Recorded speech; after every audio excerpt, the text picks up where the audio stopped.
and tiredness is on me, anger is on me, anger off me, that sort of thing. So if it's one of those expressions where a condition is said to be on you, in order to say I am getting hungry, since normally when you say I am hungry, there is hunger on me. So to say I am getting hungry, you would actually say hunger is coming upon me. So that's the difference between these two different ways of expressing it. So what we're going to now is a conversation that will explain one of those. First way. May or may not have had these before. But excuse me.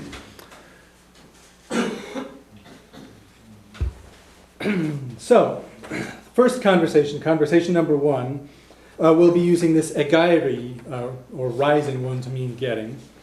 So these are, like I said, used with those simpler one-word adjectives. So the first person in this conversation says, "The weather is getting cold, isn't it? Tá an aimsir éirí fuair nach bhfuil." Okay, so once again we have an aimsir, the weather. Éirí means getting, literally rising. Fuair is cold. And this at the end is a tag question, nach bhfuil. Remember, that's a negative question, isn't it? So you can actually tack that on to the end of a sentence to make a tag question, like the weather, for example here, the weather is getting cold, isn't it? So it's just a little thing you can tack on to the end, rather than say a whole straightforward question.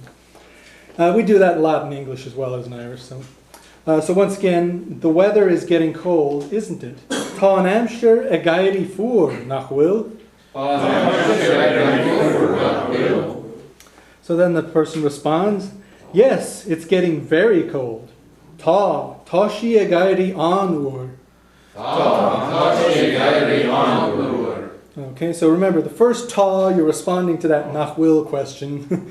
So you're saying yes to a tá question, or a question to be. So you have to use the verb to say yes. The positive form of the verb to say yes, and you would use the negative form of the verb to say no. Remember, there are no words for yes or no in Irish.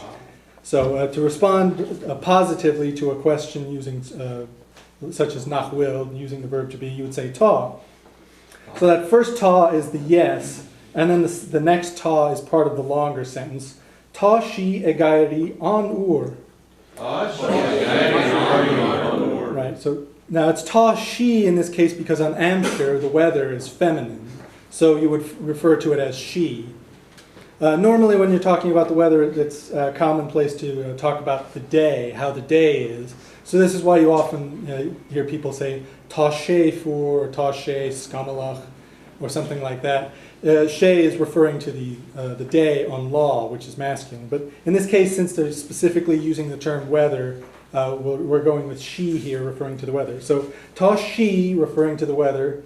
Éirí an uair. So remember, fuair is cold, an uair, very cold. So tá sí éirí an uair. Okay, so then the first person responds. I don't know if it's much of a response. Oh, it's getting late. Oh, tá sé éirí dénach. So again, dénach is late. Tá sé éirí dénach. It's getting late. So then he says, I have to go. Caithfí mé imeacht. Which is a useful expression. Yes? Okay, if you want to say he has to go, is it caithfí sé or caithfí é? I think that would be caithfí sé imeacht, Sé. because it's still nominative there. Okay, so this is basically a short conversation here. So Caithfí is it's on me to go, right? Caithfí means I will have to go. It's something I have to do now. But there are other ways of saying I have to. And yes, one of them is tá orm imeacht. You could also say, literally, it is on me to go. So that's another way to say have to. Yeah, there's another expression I'm going to teach probably in the second half here that also involves multiple ways of saying it, but I'm just going to teach one for right now because it's easier. But yeah, you could also say tá orm imeacht, or is éigean dom imeacht is another way. So. The caithfí translates best as half. Yeah, it's sort of, I don't think you could really use kahi in the past tense though, because it's technically in the future tense. I will have to, but it could be in the very immediate future. Oh, I'll have to go now, sorry.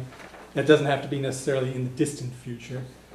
But yeah, kahi translates as I must or I have to, in this case. Okay, so were there any questions about the conversation before we actually have people start doing the conversation? Okay, how about Bob, do you want to take the A part? And maybe we'll have Dahi over here take the B part.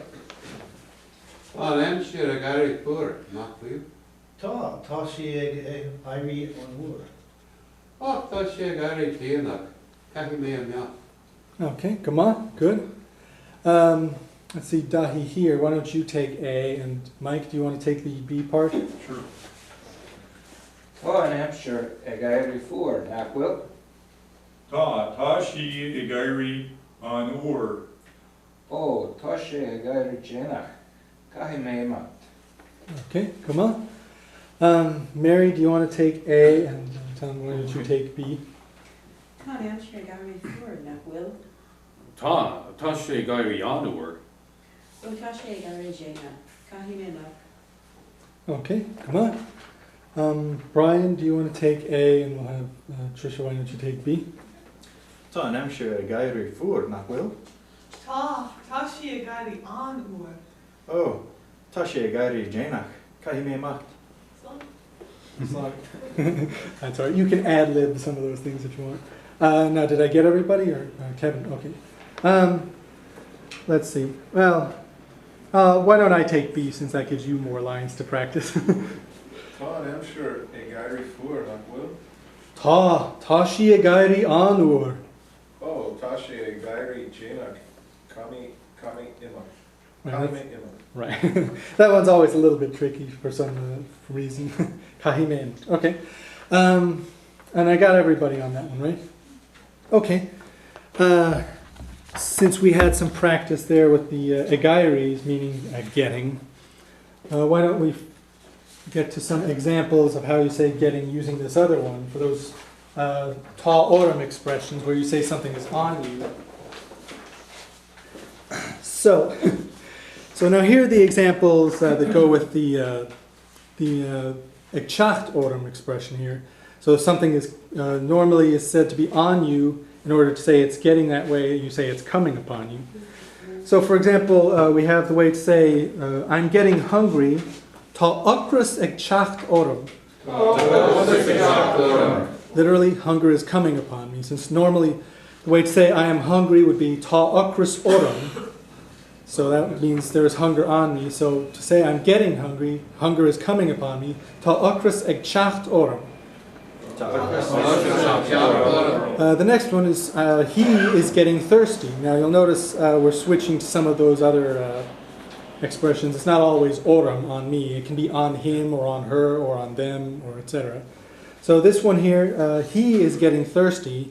Ta tart ekchacht So literally thirst is coming on him. So it's oram for on me and for on him. Next one, she is getting tired. Ta tirsha ekchacht So again, ta tirsha is tiredness or fatigue, I suppose. So it is coming upon her. Ta tirsha ekchacht Sorry, so urhi means on her. The next one, we are getting sleepy. We were getting sleepy. So we'll go to the past tense for this one. We were getting sleepy. Vi kalla ekchacht orin. So literally, sleep was coming upon us. So again, past tense vi, kalla is sleep, ekchacht coming, and orin means on us. Vi kalla ekchacht orin. Okay, next one. Are they getting better? Now this is in reference to like somebody was sick, and now they're getting better. So literally, this means improvement from an illness or something like that. So, are they getting better? An will bishach ekchacht oru. So again, question on will. Bishach is improvement in like your health status. Ekchacht coming, oru on them. So is improvement coming upon them, literally. But that means, are they getting better? On will bishach ag chacht oru. On will bishach organ. Okay. The next one, I will be getting a headache. Let's hope nobody has to say that. We'll go to the future tense for this one. I will be getting a headache. Bei chinnis keen ag chacht orum. So bei, the future tense, will be. Chinnis keen, a sickness of the head, literally, headache. Ag chacht orum, coming upon me. So bei chinnis keen ag chacht orum. So that's how you say, I will be getting a headache. Okay, the next one. The girl, so here's where you can use it with other nouns. It doesn't have to be on me or on you or on us, etc. It can be coming upon an actual noun. So this one's a little bit different. The girl is getting cold. Ta slaidon ag chacht an galin.